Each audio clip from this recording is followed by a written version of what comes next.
As reformas administrativas, elas visam introduzir transformações naquilo que a gente poderia chamar, para usar os termos do professor Ricardo Antunes, na morfologia, ou seja, na forma do trabalho no setor público.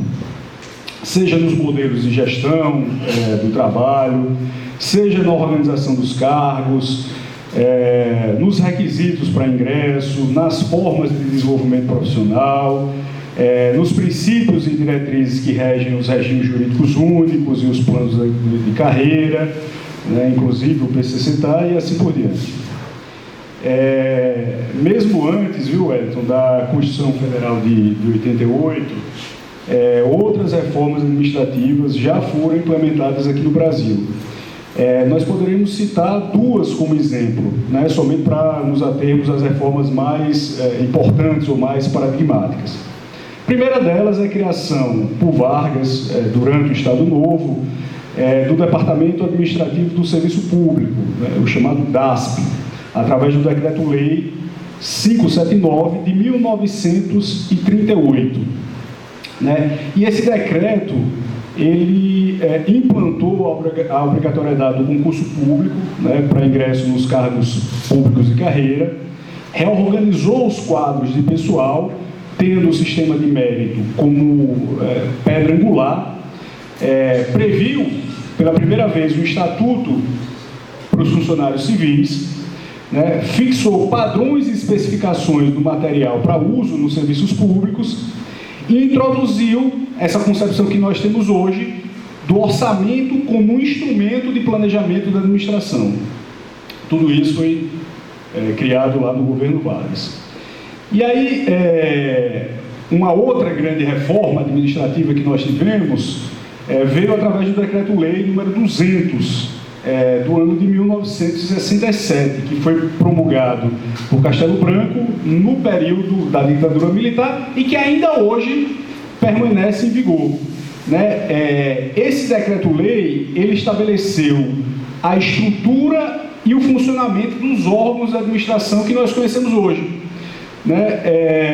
definindo a composição da administração pública a partir de categorias de entidades, como a administração direta, as autarquias, as empresas públicas, as sociedades de economia mista e as fundações públicas. Esse decreto, ele também conferiu autonomia administrativa e financeira às entidades da administração indireta, como, por exemplo, as universidades, promovendo uma maior descentralização e agilidade na gestão pública. Isso dito, o atual projeto de reforma administrativa, que é legatário da famigerada PEC 32 de 2020, se trata, quando examinada nos termos que já foram anunciados na grande mídia, de uma inequívoca e acentuada deformação do serviço público, que dá continuidade ao gradual desmonte iniciado, como o Wellington mostrou, a partir dos anos 90, da estrutura e dos modos de funcionamento que foram constitucionalmente previstos para o Estado brasileiro. Então, essa reforma, ela não se resume à reorganização das carreiras que compõem a administração pública, e suas medidas vão muito além de alterações nas regras de contratação e demissão de servidores públicos. O projeto de reforma administrativa, agora em construção, representa, na verdade, uma erosão das bases de apoio do Estado Democrático de Direito, projetados lá na Carta Magna de 88, e se encontra fortemente integrada ou articulada ao processo do que nós podemos chamar de reestruturação produtiva em curso no serviço público. É certo, viu, Wellington, que a ideologia neoliberal que fundamentou a desregulamentação e a flexibilização do trabalho no setor público ao longo das últimas 3 décadas, ela não está circunscrita a um único governo. Seja quais fossem suas legendas partidárias, em termos de economia política, todos os governos que do início da nova república até aqui administraram o país se curvaram sem nenhuma resistência ao chamado consenso de Washington. E aí, o que é o consenso de Washington, pessoal? O consenso de Washington, ele pode ser resumido a um pacote de reformas, né, imposto pelo FMI, pelo Fundo Monetário Internacional e pelo Banco Mundial aos países periféricos, como uma condição para a renegociação de suas dívidas externas e a tomada de novos empréstimos. Ou seja, esses países em profunda crise, o Brasil inclusive, ao negociar com essas instituições, precisaram acatar os termos que estavam colocados nesse pacote de reformas, chamado Consenso de Washington, para poder, então, renegociar suas dívidas com essas entidades. O conjunto de regras que compunha o Consenso de Washington, ele possuía 3 objetivos principais. E vocês devem ter escutado muito já desses objetivos através da grande mídia. A primeira, a estabilização da economia, em geral, tendo por elementos centrais cortes no investimento público e combate à inflação, a redução da presença e do controle estatal na economia, vocês escutam muito isso, por meio de programas de privatizações, desregulação dos mercados e liberalização financeira. E o terceiro ponto do Consenso de Washington é a abertura da economia com livre fluxo de capitais, visando atrair investimentos internacionais e retomar o crescimento econômico, né? No Brasil, as decisões políticas que foram colocadas em prática com base nesse receituário neoliberal propagado pelas instituições financeiras dos países centrais foram gerando uma série de desgastes e corrosões, tanto no escopo de atuação, como na capacidade de reposição dos quadros de pessoal e também nos mecanismos de financiamento dos serviços públicos. E aí nós temos um problema. Os partidos e sindicatos da classe trabalhadora falharam em articular um projeto de desenvolvimento nacional capaz de colocar em centralidade o papel da administração pública na consolidação da soberania nacional. E, por outro lado, foram abandonando gradualmente o trabalho de base em favor do foco prioritário na disputa eleitoral. Então, em razão disso, dessas escolhas dos partidos e sindicatos da classe trabalhadora, essas diversas deformações que o Wellington apontou aqui, elas foram sendo confrontadas de uma maneira reativa. O ataque chegava e a gente estava se organizando de alguma forma para se defender daqueles ataques. Não só de uma maneira reativa, mas a partir de um horizonte de luta de curto prazo. Ou seja, nós temos que nos defender aqui e agora. Mas o que é que nós estamos propondo, né, no lugar desses ataques? Que projeto de desenvolvimento nacional nós temos para apresentar para a classe trabalhadora? Nenhum. Esse é o grande gargalo, né, o grande nó. O Wellington já citou aqui alguns desses ataques, eu não quero me repetir, né? Talvez o principal deles é propriamente constitucional, o número 19, de 98, que foi alicerçado a partir dos princípios que estavam colocados lá no PDRAE, né, no Plano Diretor da Reforma do Aparelho do Estado. Certamente todas as reformas previdenciárias, né, que em conjunto eliminaram o direito dos servidores à integralidade e paridade, estabeleceram um teto para o valor dos benefícios, ampliaram a idade mínima, o tempo de contribuição para o acesso e instituíram esse famigerado regime de previdência complementar.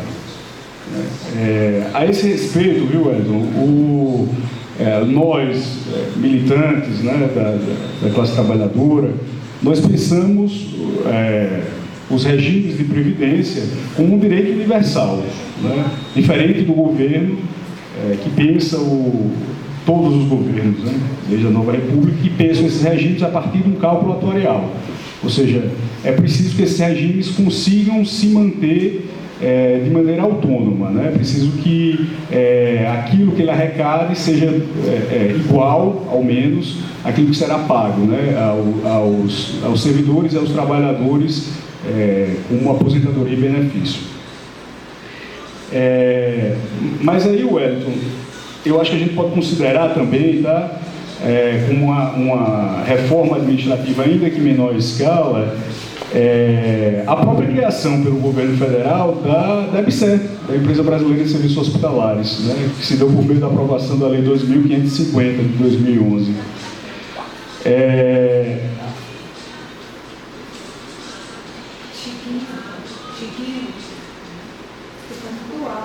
Hoje, é porque eu acho que ele estava pensando que estava com fome. Tivemos também, até perdi um pouco aqui o fio da meada, mas tivemos também a possibilidade de expansão da terceirização do serviço público, que foi feita por meio do decreto 9.507 de 2018. Esse decreto ele permitiu a execução indireta. A execução indireta é um outro nome para terceirização, tá, pessoal? É o nome formal para terceirização. Mediante contratação de trabalhadores temporários, a execução indireta dos chamados serviços auxiliares, instrumentais e acessórios da administração pública. Então, todos aqueles serviços, né, como recepcionista, cooperagem, manutenção predial, de maneira geral, foram terceirizados, né? E, mais recentemente, em 2019, nós tivemos o decreto 9.739. Esse decreto ele criou uma série de normas a serem cumpridas pelos órgãos da administração para que eles pudessem abrir, autorizar e realizar nomeação em concursos públicos, né? E, em última instância, esse decreto ele impunha que esses órgãos fossem capazes de demonstrar que os serviços, né, que justificavam a abertura do concurso, eles não poderiam ser prestados por meio da terceirização, por meio da chamada execução direta. Ora, até não é isso que a gente defende, mas até se você pensar um cargo de professor, você pode ter um professor lecionando terceirizado. Mais ou menos o que acontece ali, ressalvado as devidas proporções, com as universidades privadas já, né? Então, em última instância... Agora, tem um elemento importante, pessoal. Para justificar todas essas deformações, né, e é preciso que a gente saiba disso, né, até para dialogar com a massa da classe trabalhadora, a classe dominante brasileira, ela se vale de uma falácia, que é reiteradamente difundida pelos grandes veículos de comunicação, e todos vocês aqui já ouviram, de que os servidores públicos seriam uma casta de privilegiados, né, ineficiente, onerosa, sustentada por um Estado mastodôntico, burocratizado, né, e que a interferência desse aparato estatal na economia, ela criaria obstáculos para o livre empreendimento e a circulação de capitais. Essas duas condições, o livre empreendimento e a livre circulação de capitais, ao longo do tempo elas foram vendidas politicamente como panaceias para o controle da inflação e para a geração de empregos. Então, portanto, o Estado e seus servidores seriam inimigos, né, da população. E por isso mesmo seria necessário, do ponto de vista macroeconômico, promover ajustes fiscais baseados na contração, ou seja, na redução dos gastos públicos primários. Né? O que são os gastos públicos primários? Os gastos de educação, saúde, moradia, segurança, cultura, né? São todos aqueles gastos que nós chamamos de não financeiros, ou seja, que não estão relacionados aos serviços da dívida pública. Tá? Porque esses não, esses aí podem correr solto, esses aí não precisam ter nenhum controle, né? E isso aí, né, retomando o consenso de Washington, eles chamam lá de disciplina fiscal, né? Hoje a disciplina fiscal se materializa como? Novo arcabouço fiscal, pessoal. É o fundamento central do novo arcabouço fiscal, é esse. Estão vendo? Lá do Consenso de Washington, início da década de 90.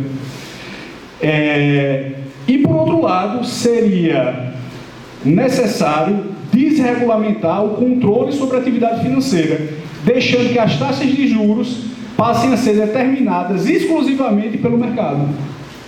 Ou seja, a gente já não teria mais uma taxa básica de juros, né? Aqui nós chamamos de taxa Selic, né? E o mercado passaria a determinar o quanto de juros seriam pagos pela população e pelo Estado, né? Para remunerar as dívidas.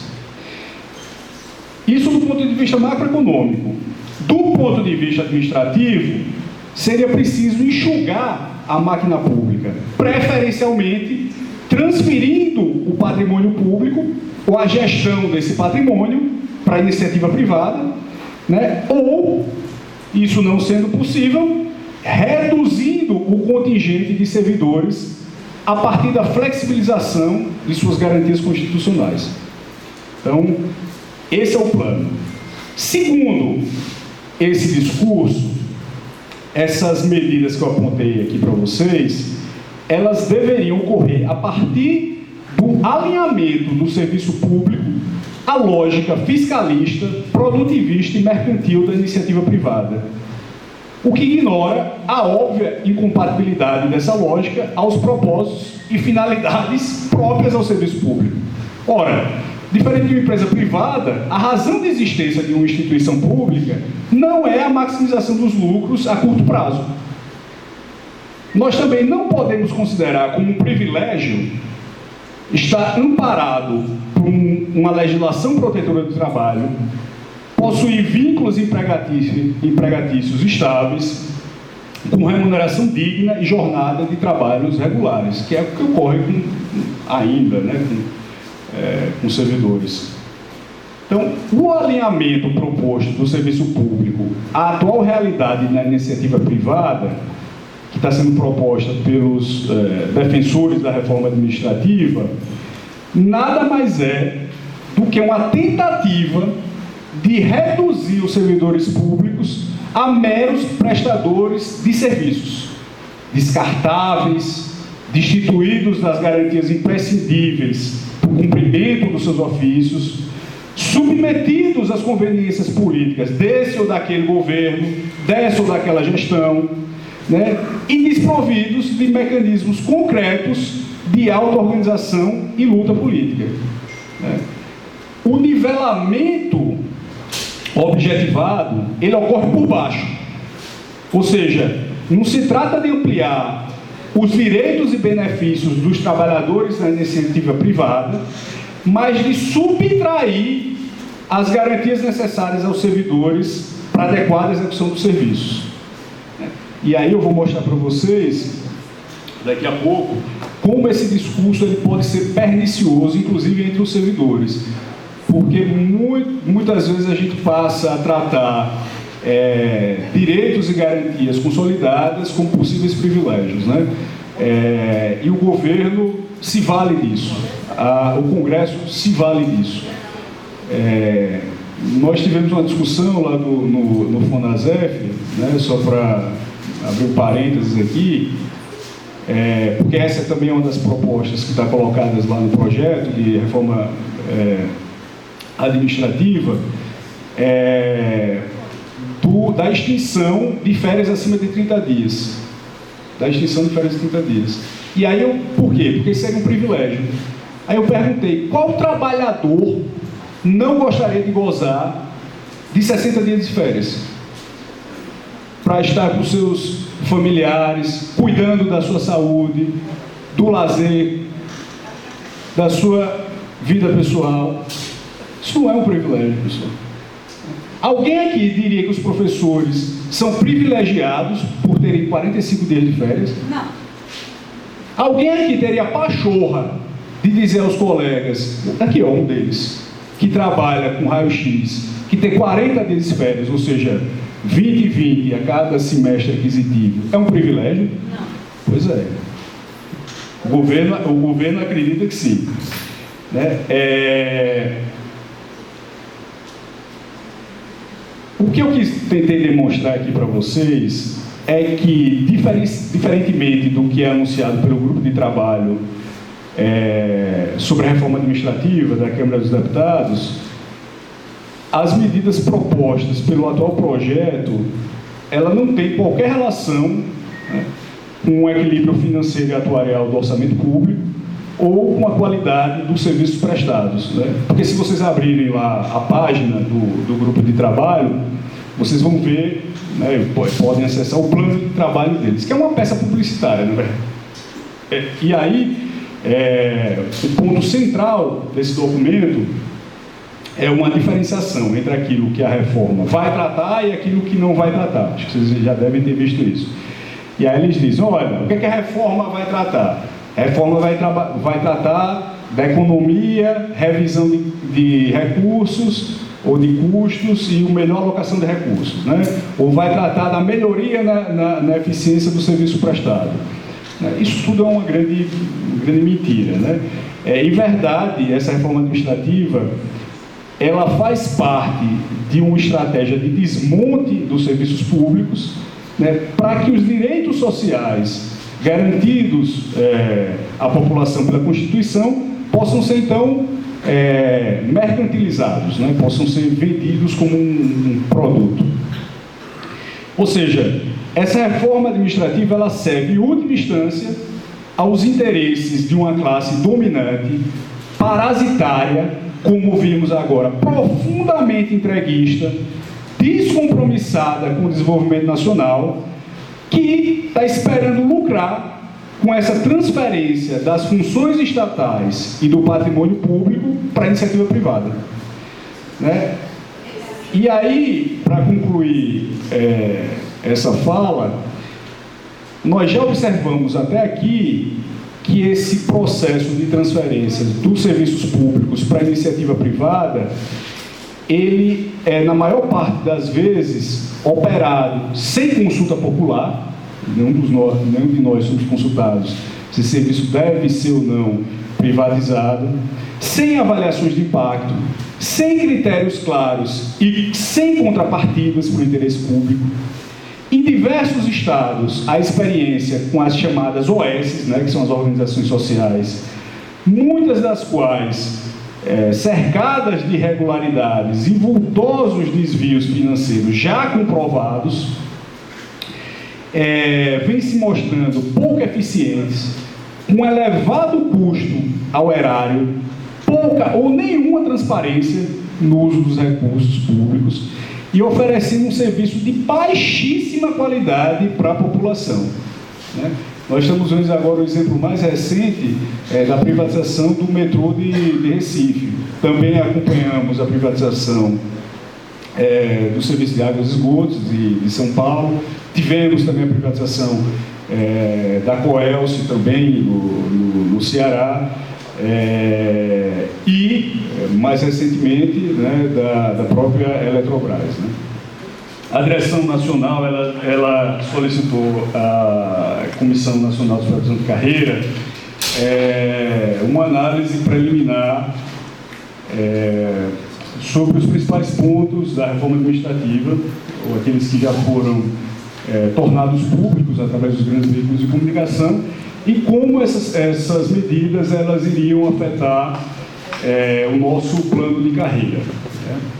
Porque nós entendíamos, né, que não poderíamos esperar, né, até que os termos dessas entregas, né, que serão feitas pelo GT hoje instituído no Congresso Nacional, na Câmara de Deputados, fosse entregue para aí nós nos posicionarmos, né? Nós precisaríamos já ir construindo esse movimento de resistência e luta contra a reforma administrativa, né? Então, quando a gente está falando em reforma administrativa, a gente está se referindo aqui. Nós falamos de um projeto legislativo. Esse projeto legislativo, ele está sendo construído por um grupo de trabalho, um GT, né, que foi instituído pela presidência da Câmara dos Deputados. Ele tinha um prazo de 45 dias, contados a partir de sua instituição, que foi feita no dia 28 de maio, para a conclusão dos trabalhos, e esse prazo seria prorrogável por igual período, ou seja, já foi prorrogado. Aí vocês podem ver a composição desse GT. Ele conta com deputados das mais diferentes legendas partidárias. Então você tem deputados do PDT, do Solidariedade, União, PP, Republicanos, Avante, inclusive do PSOL, que é a Thalia Petroni, e aquela figura grotesca, que é o Zé Trovão, do PL de Santa Catarina. Qual foi a proposta antecessora que fundamenta, em termos de princípio, esse projeto? É aquilo que eu me referi, a chamada PEC 32 de 2020. Essa PEC 32, ela nunca foi cabalmente derrotada. Em razão da luta dos servidores organizados nas suas frentes estaduais, nós conseguimos empurrar o calendário de votação dessa proposta até o ano eleitoral de 2022. E como propostas dessa natureza, elas são muito onerosas do ponto de vista político para os parlamentares que desejam se reeleger em suas bases eleitorais ou reeleger seus sucessores, ela foi então engavetada, mas ela nunca foi derrotada. E hoje nós vemos a reativação dessa PEC através agora desse projeto legislativo. O relator da proposta e o coordenador também do GT é o deputado Pedro Paulo, do PSD do Rio de Janeiro. Vou poupar aqui vocês dos detalhes mais sórdidos da vida pessoal. Um conhecido agressor de mulheres, o deputado Pedro Paulo. Em sua vida institucional, ele votou a favor da admissibilidade do processo de impeachment de Dilma Rousseff. Durante o governo Michel Temer, votou a favor da PEC do teto de gastos públicos. Em 2017, ele também foi favorável à reforma trabalhista, inclusive em relação à terceirização irrestrita. Por que eu estou dizendo isso?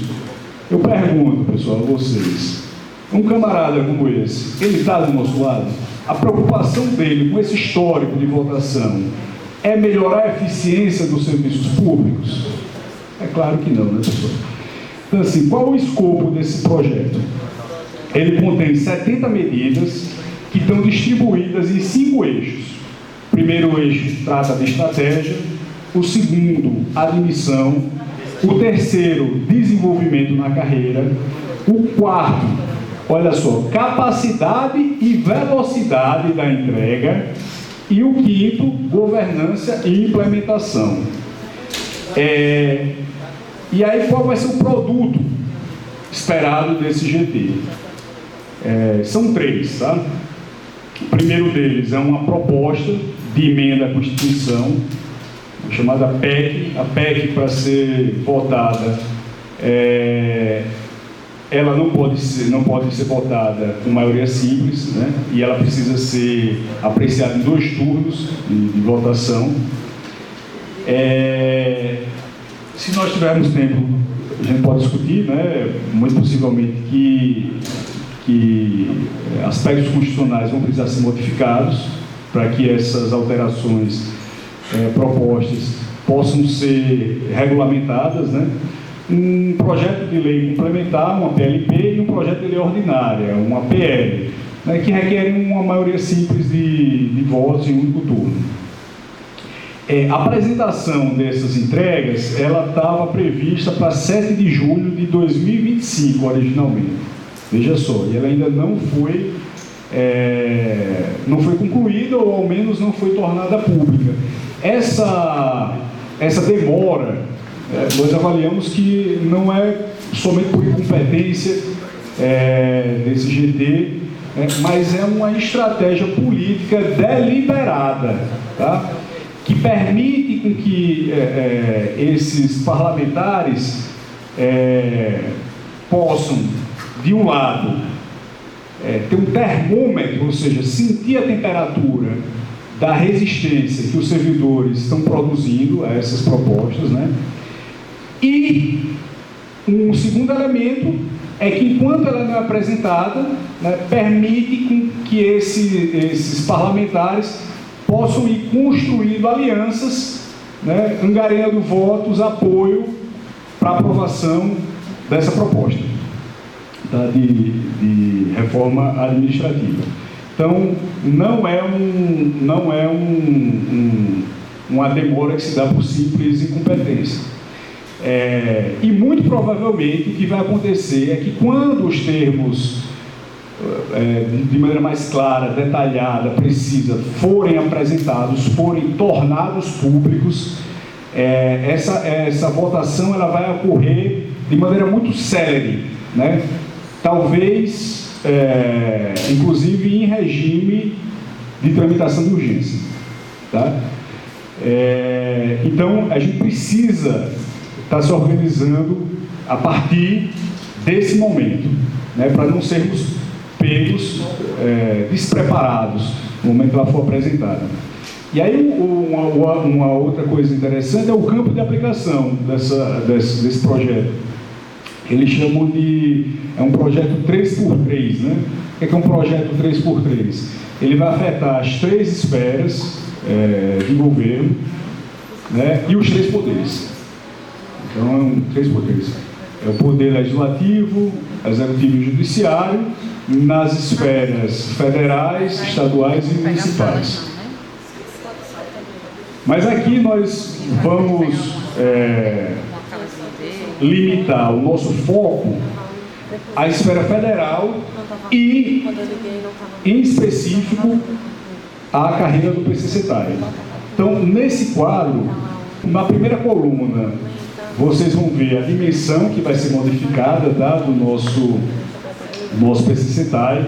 Na segunda coluna, o que é que a proposta de reforma administrativa está propondo para modificar essa dimensão, né, e qual vai ser o impacto no nosso plano de carreira na terceira coluna. A primeira dimensão a ser modificada é o estágio probatório. O que é essa reforma administrativa está propondo?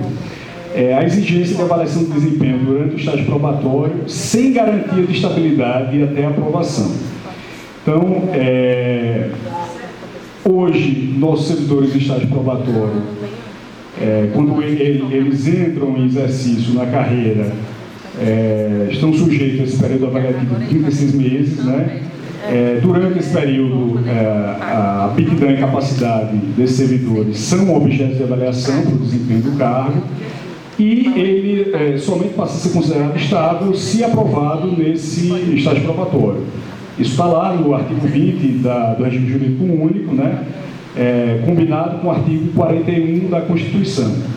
Em princípio, a medida ela não vai afetar o PCCetário e seus ingressantes, mas ela pode alterar o atual período de 3 anos, ou seja, estender ou diminuir esse período, e os fatores que a gente utiliza hoje para avaliação, que são assiduidade, disciplina, capacidade de iniciativa, produtividade e responsabilidade.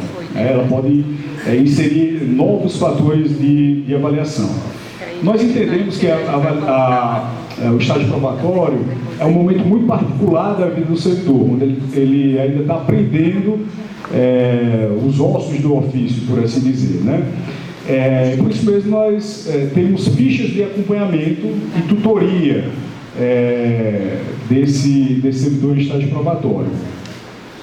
O que essa reforma está retomando os termos da PEC 32 quanto à avaliação, o estágio probatório, podendo demitir esse servidor, que ainda está nessa fase muito particular do seu desenvolvimento profissional, através de insuficiência de desempenho, né? Então, é um servidor que ele já entraria sem estabilidade, né? Nenhuma. Uma outra dimensão trata do piso salarial. O que é que essa reforma está propondo? A limitação do salário inicial até, no máximo, 50% do teto da carreira. Ou seja, se o salário inicial de uma carreira é 10 mil, o piso deveria ser até, no máximo, 5 mil reais, né? Metade desse valor. Bom, isso vai afetar o PCCETAI? Na tabela de estrutura de vencimento básico atual, cujos efeitos financeiros se deram a partir agora de janeiro de 2025, os pisos salariais, né, que a gente chama de padrão de vencimento 1, dos níveis de classificação de todos eles, tá, correspondem a 49,35% do teto. Ou seja, não chega ainda em 50%, mas está próximo. Isso poderia afetar o PCCETAI? É possível, né? Considerando a tabela atual, não. Mas ela pode comprometer as possibilidades de aumento dos pisos num cenário de manutenção dos tetos remuneratórios. O que é que eu quero dizer com isso? Imagine hoje que nós resolvamos encampar uma bandeira histórica nossa de luta, que é a implementação dos pisos salariais de 3 salários mínimos, retomando aqueles parâmetros que nós tínhamos no PUCRIS, né? Nós poderíamos fazer isso somente se o teto aumentasse. Mas se a gente quisesse manter esses 3 salários mínimos e não tivesse condições de aumentar o teto, isso seria possível? Por essa regra, não, né? Então, ele pode ter esse efeito, né? Férias. Extinção do direito a férias anuais por 60 dias. Em alguns veículos de comunicação, tá, pessoal, vocês vão ver a extinção de férias por 60 dias, e o outro, vocês vão ver membros desse GT falando em extinção de férias que superem 30 dias, né? E que aí também incluiria professores e esses trabalhadores que lidam com substâncias radioativas ou exposição a raio-x. Os servidores integrantes da carreira, né, fazem jus a 30 dias de férias por período aquisitivo. Né? Nosso período aquisitivo é 1 ano. Se esses servidores estão em cargos que operam direto e permanentemente com raio-x ou substâncias radioativas, eles gozam de 20 dias consecutivos de férias por semestre de atividade profissional. Em princípio, a medida não afetará o PCCETAI e seus integrantes, mas pode extinguir permanentemente as possibilidades futuras de implementação de férias superiores a 30 dias para toda a categoria. Que eu espero que a gente encampe algum dia essa luta. Tá? Por que esse ponto é importante? Retomando Marx aqui novamente. Marx nos ensinou que a luta pela emancipação da classe trabalhadora, ela também é uma luta pelo controle do tempo. Tá? Não à toa, as principais bandeiras de luta e os grandes movimentos da classe trabalhadora se organizaram em torno da redução das jornadas de trabalho e da ampliação dos períodos de férias. Por exemplo, a primeira Convenção da Organização Internacional do Trabalho, da OIT, em 1917, ela trazia um elemento central, uma tese central, que era as jornadas de 8 horas diárias de trabalho. Eu acho que vocês lembram aqui daquele moto, já devem ter ouvido, 8 horas para o trabalho, 8 horas para o lazer, 8 horas para o descanso. Acho que todos aí já ouviram aqui. Aquilo ali é uma construção da classe trabalhadora, tá? Lá no início do século passado. Depois disso, nós tivemos, com a CLT, né, na era Vargas, a luta pela implementação das férias remuneradas, da licença maternidade, né? E mais recentemente, olha só, qual é a principal, talvez, hoje, bandeira de luta da classe trabalhadora? O fim da escala 6x1, não é isso? Ou seja, nós estamos sempre nos organizando em torno do controle do tempo, né? Níveis de progressão, essa é outra dimensão que vai ser afetada, e essa tem um correlato financeiro importante para a gente. Esse projeto está propondo a exigência de, no mínimo, 20 níveis de progressão para se alcançar o teto de todas as carreiras.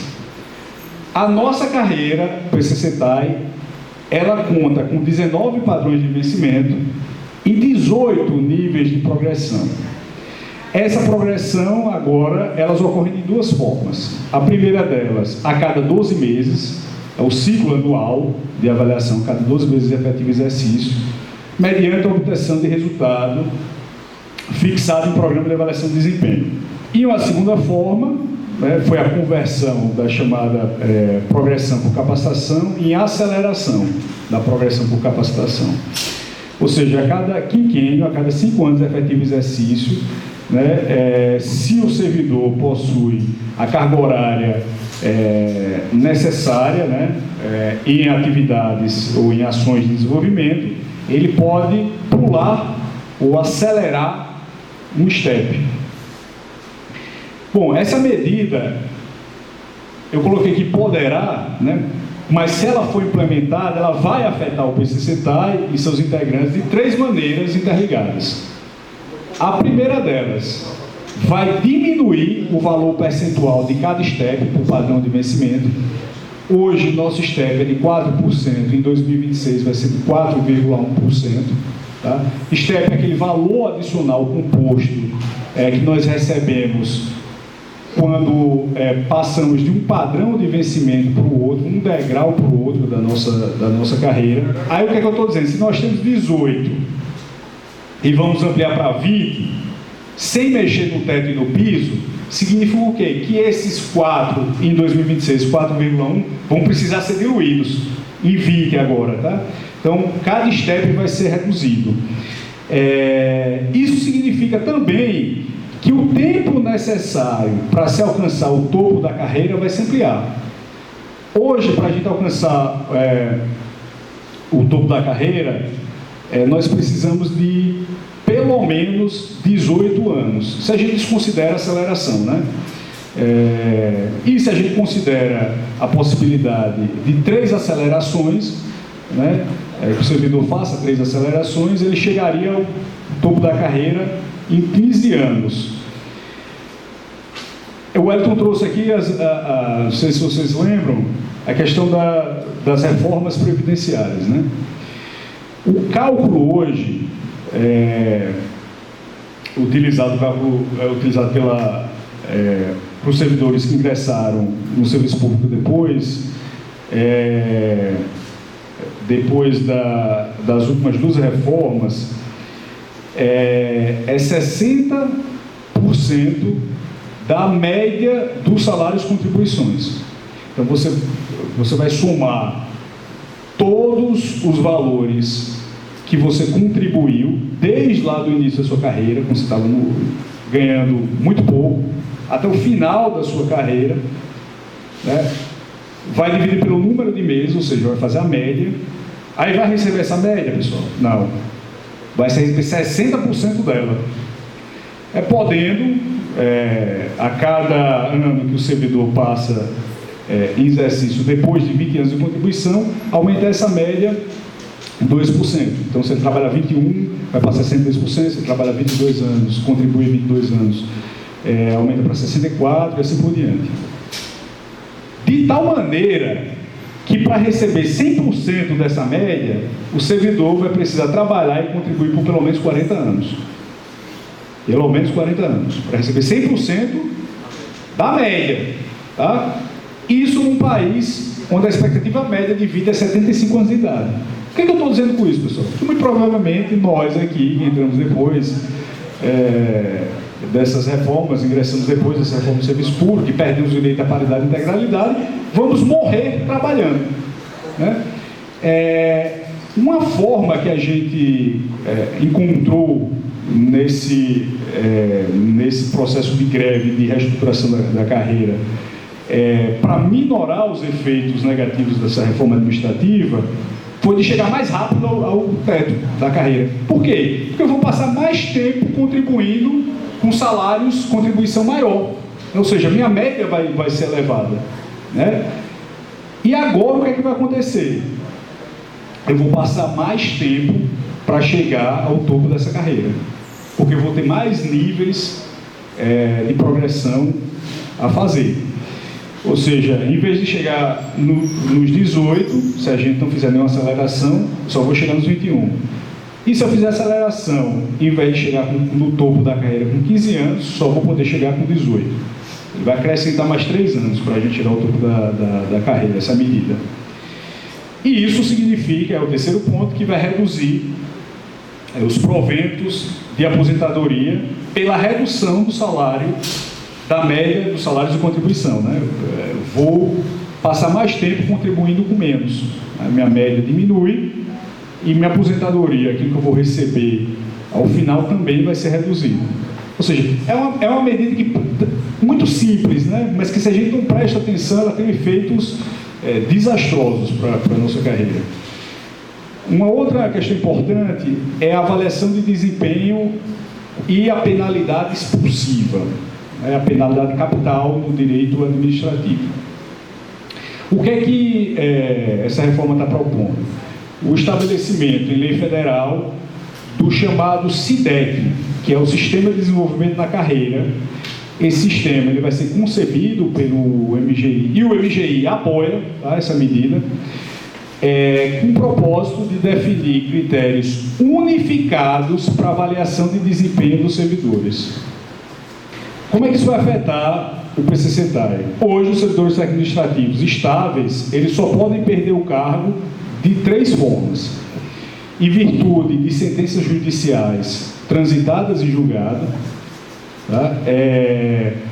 Mediante processos administrativos em que lhes sejam assegurados o contraditório e a ampla defesa, são chamados PADs, né?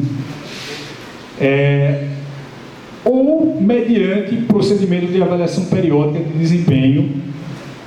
Olha só, isso é o que está na Constituição, né? Artigo 41. Mediante procedimentos de avaliação periódica de desempenho na forma de lei complementar assegurada a ampla defesa. Que lei complementar é essa, pessoal? Nunca foi aprovada.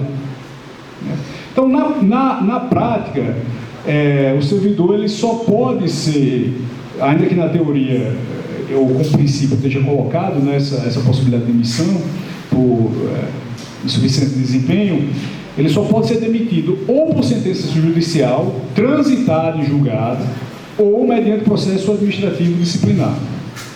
Tá? Essa medida, né, proposta pela reforma administrativa, ela vai afetar ou poderá afetar o PCCETAI e seus integrantes de 2 maneiras coligadas. Primeiro, suplantando, né, tornando sem efeito as diretrizes para a elaboração do plano de desenvolvimento dos integrantes da carreira. Estão lá estabelecidos no decreto 5.825 de 2006. Esse decreto é importantíssimo para a nossa carreira, tá? Nele estão colocados aqueles 3 elementos que para nós são centrais, que os parâmetros para avaliação de desempenho, o programa de aperfeiçoamento e capacitação continuada e a matriz de dimensionamento de pessoal. Por que nesse decreto a gente coloca esses 3 elementos? Porque a gente entende que esses elementos eles só podem ser avaliados ou ser implementados de maneira articulada. O que é que eu quero dizer com isso? Você não pode avaliar o desempenho do servidor sem considerar o dimensionamento da força de trabalho, ou seja, sem considerar que naquele setor tem suficiência ou não de pessoal. O servidor ele pode estar sobrecarregado. Isso resultar num desempenho abaixo do esperado. Você pode ter um servidor com uma baixa avaliação de desempenho, mas que nunca teve a capacitação adequada para o exercício daquelas funções que lhe estão sendo atribuídas. Não é isso? Então, é exatamente por isso que nós conseguimos, com muita luta, implementar esse decreto, né? Porque nós entendemos que essas três dimensões, elas andam sempre de maneira articulada. Inclusive, o PCCETAI, diga-se de passagem, pelo menos em termos de princípio, talvez seja a categoria mais arrojada de todo o Serviço Público Federal, né? Infelizmente, nós temos a pior tabela. Hã? Posso repetir: dimensionamento da força pessoal, ou a gente chama de matriz de dimensionamento. O segundo elemento é o sistema de avaliação de desempenho, né? E o terceiro elemento desse decreto é o programa de capacitação e aperfeiçoamento continuado dos servidores, né? Eu sei que poucos colegas conhecem esse decreto, mas vale a pena vocês lerem, tá? É um decreto muito bem escrito, né? E assim, eu considero ele, em termos de princípios e diretrizes, como eu coloquei para vocês, um dos decretos mais arrojados de todo o Serviço Público Federal, né? Que foi aprovado logo após o nosso plano de carreira atual, o PCCETAI, tá? Em 2005 e 2006 nós aprovamos esse decreto. Mas aí qual é o problema? Quando nós temos um modelo único de avaliação, ele falha em abarcar a complexidade de cargos e de funções que nós abrigamos dentro do PCCETAI. Nós temos mais de 300 cargos, tá? Dentro do PCCETAI, com saberes e fazeres os mais diversos possíveis, né? E que muito provavelmente não vão se adequar a esse sistema único de avaliação de desempenho. Porque, por exemplo, como é que você avalia vou colocar um exemplo bem extremo aqui, um controlador geral da União, ou um auditor fiscal, e um técnico em necrópsia? O que é que tem a ver a função de um com o outro? Quer dizer, os ambientes laborais em que esses servidores atuam, em que eles se assemelham, né? Nada. Na briga de então, assim, no PCCETAI, a Tônia lembrou aqui muito bem, a avaliação, até porque ela foi uma das pessoas que definiu os termos desse decreto, a colega do Rio Grande do Sul, hoje está aposentada. A avaliação, ela se constitui como um processo pedagógico, para além da consequência de progressão na carreira. Ela deve ser efetivada pela equipe de trabalho, a chefia e o próprio servidor. E os critérios são cumprimento de objetivos e metas estabelecidos num planejamento participativo, que é realizado em equipe de trabalho, com a participação dos servidores e chefias. Veja só. É também um processo onde são consideradas as condições de trabalho e a avaliação do público usuário, né? Ou seja, o que é que isso quer dizer?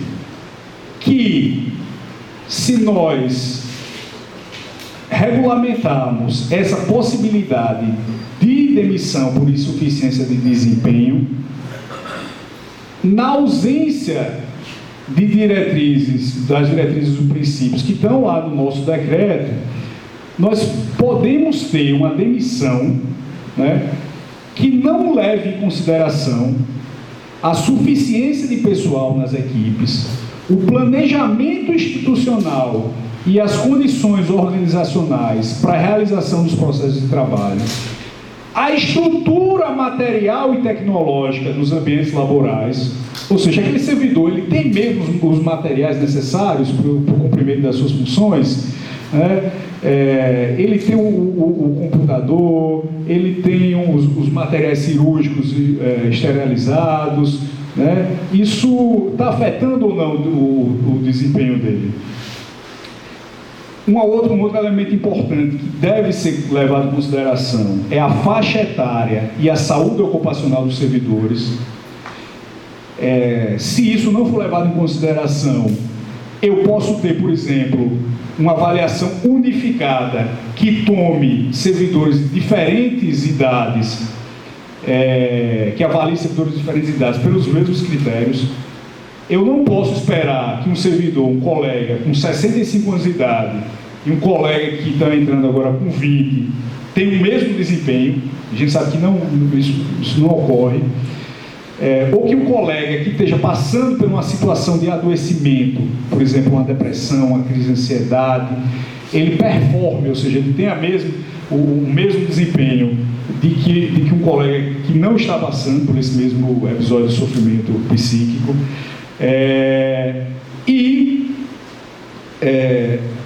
Um outro elemento importante é avaliar as necessidades de capacitação e aperfeiçoamento dos servidores, como eu coloquei para vocês. Como é que eu vou avaliar o desempenho do servidor se eu não sei se ele tem a capacitação adequada para o exercício daquelas funções? É legítimo eu demitir esse servidor sem que todos esses elementos que eu coloquei aqui para vocês sejam avaliados? Né? Uma outra questão importante que é aventado pelos membros deste GT, que são as chamadas metas e bônus de produtividade. Ou seja, o que a reforma está propondo? A criação de incentivos financeiros diretamente vinculados ao atingimento de metas. Essas metas elas vão ser definidas pelos órgãos, observando o planejamento estratégico que é traçado pelo chefe do Executivo, ou seja, o Presidente da República. Ele vai definir, no início do seu governo, o planejamento estratégico, né, que deveria apresentar uma visão de longo prazo para o país. Os órgãos vão, então, estabelecer metas que estão articuladas nesse planejamento estratégico. E se o servidor cumpre essas metas, então ele ganha um bônus de produtividade. Os incentivos, claro, não vão ser incorporados aos salários,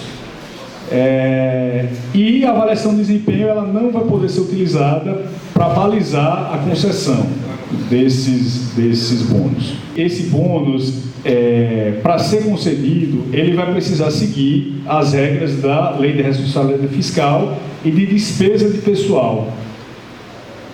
Isso significa que, se nós considerarmos a vigência do atual regime de austeridade fiscal, que nós chamamos de NAF, né, novo arcabouço fiscal, ou novo teto de gastos, como queiram, é seguro afirmar que a medida proposta não afetará o PCCETAI. Né? Ela trata-se, muito provavelmente, de um instrumento publicitário que apela para o ideal de meritocracia, anunciado com o objetivo de angariar apoio ou reduzir a resistência à reforma administrativa entre os servidores.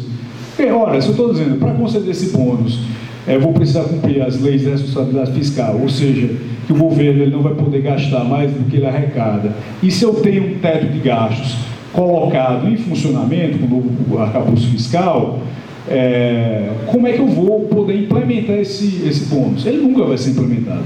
Então, ele é uma ferramenta de publicidade, né, do governo. Por outro lado, numa situação que ele possa ser implementado, vou dar um exemplo. Digamos que o próximo governo, seja lá quem for, resolva eliminar a política de teto de gastos. Esse bônus por produtividade, ele vai acabar estimulando uma dinâmica de competição interna entre os servidores. O servidor consegue produzir mais, o servidor consegue produzir menos. Né? E o PCCETAI, ao contrário, ele dá ênfase à cooperação e aos processos que respeitam a natureza coletiva do trabalho. Então, isso está lá no artigo 3, né, da Lei 11.091/2005, que trata dos princípios e diretrizes que devem ser observados na gestão dos cargos, né, do PCCETAI. Essa medida ela vai em direção contrária aos princípios e diretrizes do nosso plano. Nosso plano está fundamentado no trabalho em equipe, né? E essa proposta, ela representa o esgarçamento desse princípio. E nós vimos algo semelhante acontecer com os servidores do INSS. Os nossos colegas previdenciários que ontem estiveram aqui conosco, né? E aí o Francismar, que estava aqui ontem com a gente, ele estava falando das condições em que esses servidores se submetiam para conseguir arcar com seus compromissos, né? Muitos trabalhando depois de meia-noite, remotamente, né? Através do sistema do INSS, cadastrando processos nos domingos, feriados, para bater essas metas e fazer jus a esse bônus de produtividade. Quando, na verdade, esses valores, eles deveriam ser incorporados ao salário dos servidores, né? Então, é um desastre absoluto. Não é que nós não tenhamos nenhuma medida de comparação. Nós temos, é o próprio INSS, né? Tem um elemento também interessante que trata da questão do teletrabalho, que vai ser permitido a execução do teletrabalho em apenas um dia na semana. Ou seja, essa concessão dessa modalidade de trabalho, ela vai estar limitada a apenas um dia. Se for constatado que é necessário ampliação da quantidade de dias, o órgão ele vai precisar justificar essa necessidade. Tá? Hoje, no PGD, a adesão à modalidade de teletrabalho, e aí, Lucas, eu sei que a gente implementou um modelo diferente, mas eu estou definindo aqui um modelo que está no decreto e nas IENs, tá? No PGD, a adesão à modalidade de teletrabalho, né, que pode ocorrer em regime de execução integral ou parcial, ou seja, o servidor ele pode estar completamente em teletrabalho ou em alguns dias em teletrabalho e outros presenciais, está condicionada à compatibilização entre as atividades a serem desenvolvidas pelo agente público e a ausência de prejuízo para a administração. O teletrabalho depende, portanto, de um acordo mútuo entre o servidor e o órgão e pode ser implementado desde que essa opção não implique aumento de despesa para a administração pública. O que vale dizer, o servidor ele vai precisar custear e providenciar a estrutura física e tecnológica necessária para esse teletrabalho. E não há possibilidade de reembolso, nem de auxílio para arcar com uma elevação dos custos residenciais, de água, energia, internet. Ele vai ter que ter do próprio bolso. Isso é o que está colocado hoje no Decreto 11.072, de 2022, e nas IENs subsequentes que regulamentam esse decreto. Essa alteração que está sendo proposta, ela poderá afetar os servidores técnico-administrativos que aderiram no PGT e que executam suas atividades parcial e integralmente na modalidade de teletrabalho. E como é que ela vai fazer isso? Forçando esses servidores, por exemplo, digamos que Lucas hoje aderiu ao PGD, né? Ele se encontra na modalidade de teletrabalho parcial e ele trabalha 3 dias na semana em casa, né? Se essa medida for aprovada, Lucas vai poder permanecer um dia em teletrabalho e os outros 2 ele vai ser forçado a retornar para o trabalho presencial nesses outros 2 dias, né? Mas veja só, ele vai retornar. Lucas já organizou a vida dele todinha para fazer esses 3 dias em teletrabalho, quando ele vai ter que se reorganizar para voltar ao trabalho presencial, mas Lucas vai continuar no sistema de controle de metas e entregas. Por quê, pessoal? Porque o PGD ele implementa o teletrabalho a partir da substituição da folha de ponto, do ponto eletrônico, pelo sistema informatizado de controle de entregas e metas. Tá? Nesse sentido, a gente poderia considerar o PGD como uma arapuca. Ou seja, os servidores buscaram no PGD a redução de jornadas cada vez mais extenuantes de trabalho, né? Buscaram essa solução no PGD e aceitaram ter sua jornada de trabalho auferida por meio do controle de entregas e metas com prazos definidos. Eles aceitaram essa troca. Julgaram que poderiam arcar com ela. E agora, essa reforma administrativa está fechando a Arapuca. Ela está dizendo, olha, te pegamos, hein? Agora você só vai ficar no sistema de controle de metas e entregas. E mais ainda, a gente vai lhe avaliar pelo cumprimento ou não na avaliação de desempenho dessas metas e entregas. E mais ainda, se você não cumprir essas metas e entregas e tiver um desempenho considerado insuficiente, a gente vai poder lhe demitir. E mais ainda, eu não quero saber se você tem pessoal suficiente na sua equipe para fazer aquele trabalho. Eu não quero saber se você tem ou não equipamento necessário. Eu não quero saber se você tem capacitação e aperfeiçoamento para o exercício daquela função. Então, a Arapuca se fechou aqui. Aquilo que a gente vinha avisando já aos servidores está ganhando corpo nessa reforma administrativa. E mais ainda, só piorando, tá? No nosso ponto, a gente vai trabalhar no próximo ponto, a possibilidade de contratação temporária, tá, pessoal? De servidores que não têm estabilidade, e muito provavelmente esses servidores, eles vão se submeter a qualquer exploração do trabalho. Por quê?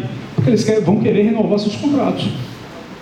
E aí eu pergunto para os companheiros, quem vai ser o fiel da balança? Professor. Quem vai ser a métrica agora? Nós ou esses funcionários temporários que vão se submeter a qualquer tipo de trabalho para manter? Vai ser ele. Ou seja, se você não produz como esse cara, seu desempenho é insuficiente. Entendeu? Então é isso que eu estou dizendo. A Arapuca está se fechando, né? A gente tentou avisar. Bom, pessoal, um outro ponto é a questão do pagamento dos retroativos. Ou seja, essa medida está propondo a vedação de pagamento de retroativos sem previsão orçamentária ou trânsito em julgado da decisão. Bom, isso já vale para o Serviço Federal, né? Ainda que alguns estados e municípios não funcionem bem dessa forma, mas no Serviço Público Federal já é assim. Tanto é que nós só recebemos nossos retroativos em maio, né? Que deveriam ter sido pagos desde janeiro. Ainda que não afete diretamente o PCCETAI, essa proposta ela não traz, ou essa medida ela não traz qualquer alteração no formato do pagamento dos retroativos, como, por exemplo, a possibilidade de emissão de folha suplementar, que foi uma reivindicação tanto das centrais como do FONASEF e do FONACAT, né, para o pagamento desses retroativos agora no início do ano. Como não há essa previsão de emissão de folha suplementar para o pagamento desses retroativos, permanece uma dupla penalização dos servidores no momento de recepção desses valores, desses retroativos. A primeira delas, como esses retroativos eles geralmente são pagos em parcelas únicas, o que é que acontece? Nós temos um aumento excepcional dos nossos salários brutos. Salários brutos é aquele sem desconto, tá? É o total, isso. E aí, com esse aumento exponencial de uma vez só, o que é que acontece? As alíquotas de tributação também aumentam, né? E aí, os servidores, na hora que eles vão receber esses pagamentos retroativos, eles precisam arcar com descontos fora de suas respectivas faixas de imposto de renda. Tendo os ganhos reais reduzidos no momento que eles recebem.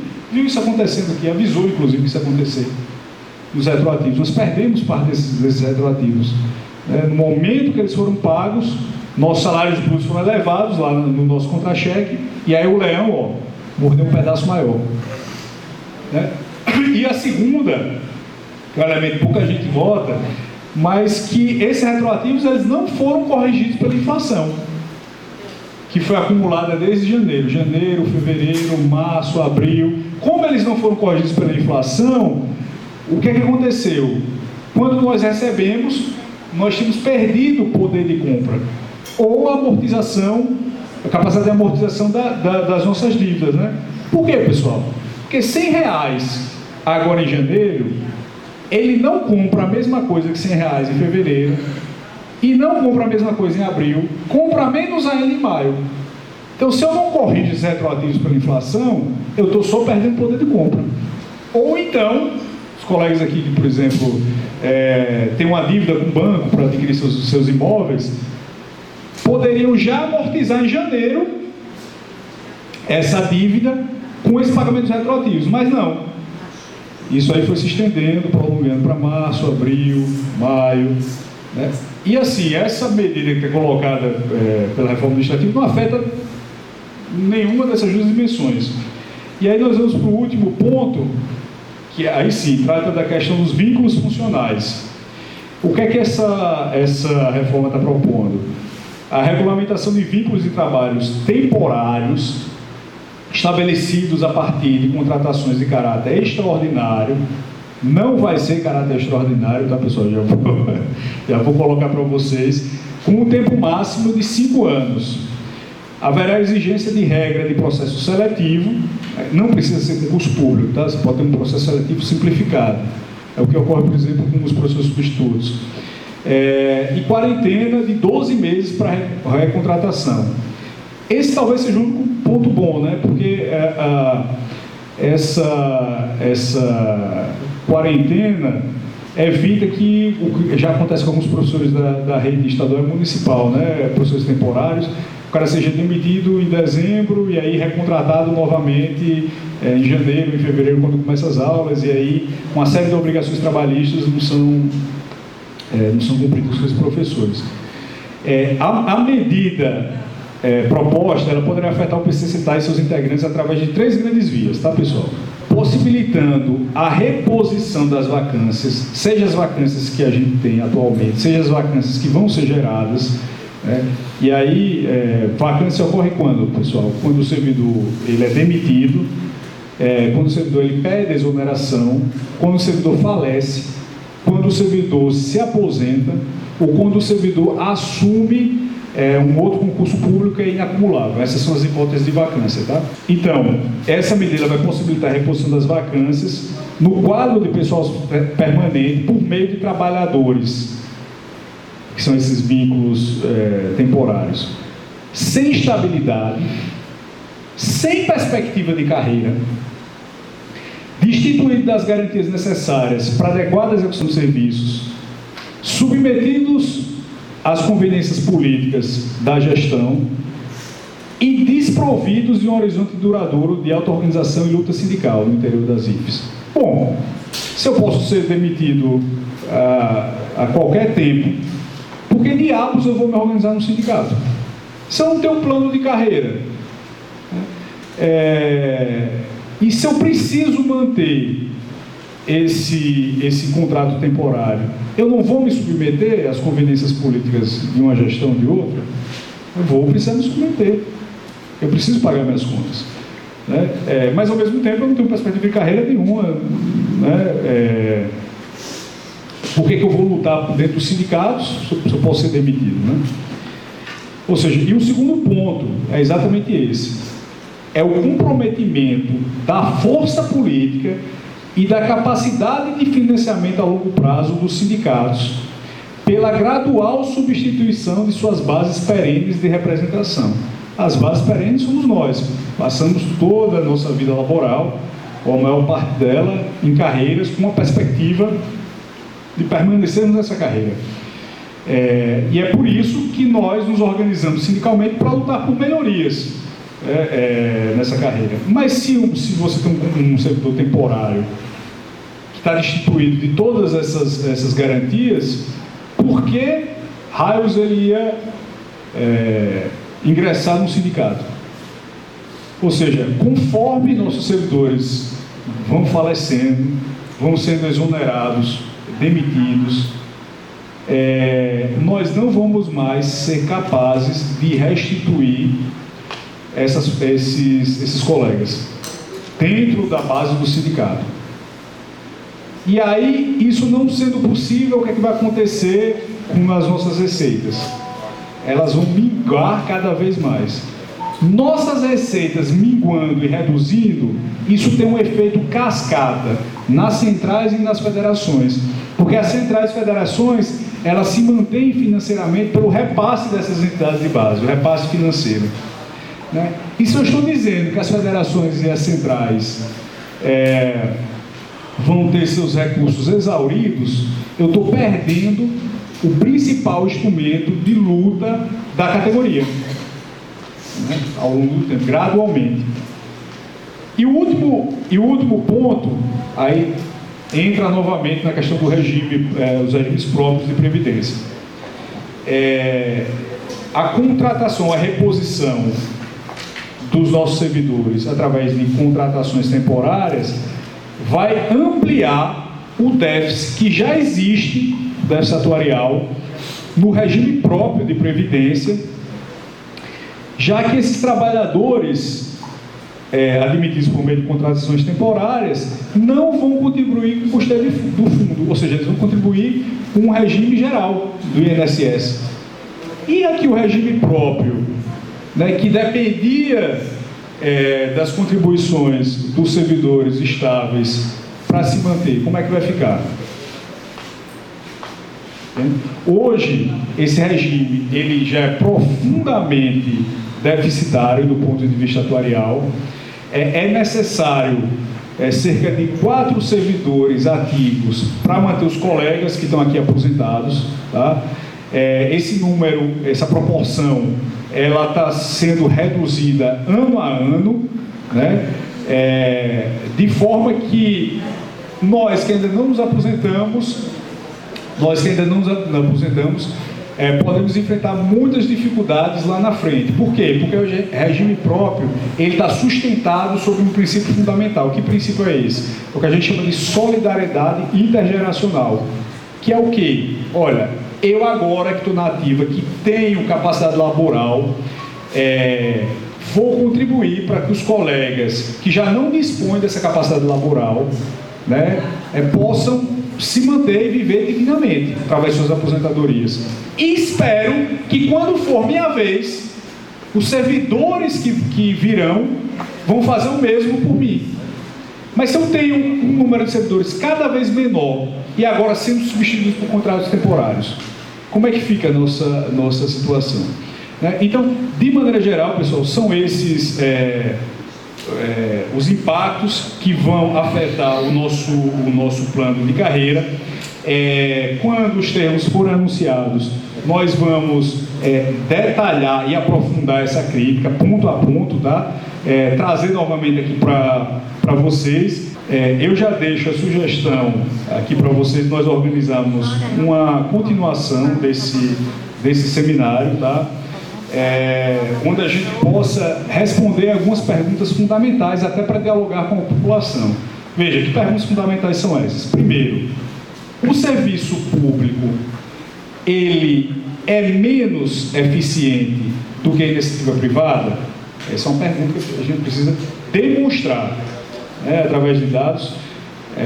Os servidores, eles são uma casta de privilegiados, né? Uma terceira pergunta: o Brasil realmente tem servidores públicos demais? E uma quarta e última pergunta: a gente deve gerir o orçamento público que nem o nosso orçamento doméstico de casa? É a mesma coisa esses dois orçamentos? Né? Então são essas perguntas que a gente vai precisar responder, até para saber dialogar com o conjunto da classe trabalhadora e desconstruir essas fantasias, né, que foram, ao longo dos anos, marteladas pela ideologia neoliberal, né?